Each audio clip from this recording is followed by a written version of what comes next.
Hi friends, ഇന്ന് കുറച്ച് നല്ല മീൻ കിട്ടി കേട്ടോ.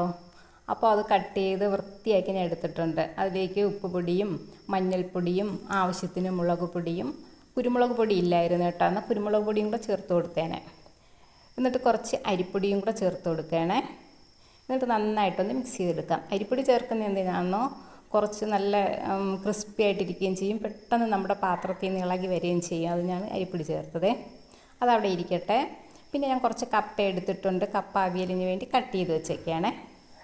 അപ്പോൾ അത് നമ്മുടെ കപ്പ അവിയലിവിടെ റെഡി ആയിട്ടുണ്ട്. ഇതൊന്ന് ഇളക്കി കുറച്ച് പച്ച വെളിച്ചെണ്ണയും ഒഴിച്ചു കൊടുത്ത് കുറച്ച് കറിവേപ്പില ഇടുമ്പോൾ നമ്മുടെ കപ്പ അവിയലിവിടെ റെഡി ആയിട്ടുണ്ട്. പിന്നെ മീൻ വറുക്കാനിട്ടിട്ടുണ്ട്. അപ്പം കറി വയ്ക്കാനുള്ള മീനൊന്നും കിട്ടിയില്ല. വറുക്കാനുള്ള മീൻ ഞാൻ കുറച്ച് എടുത്തിട്ട് ബാക്കിയൊക്കെ ഫ്രിഡ്ജിൽ കയറ്റി വെച്ചു. പിന്നെ വെണ്ടയ്ക്ക മെഴുക്ക് പുരട്ടിയും. അപ്പോൾ ഇന്നത്തെ യൂച്ചോണിങ് ഇതൊക്കെയാണ്.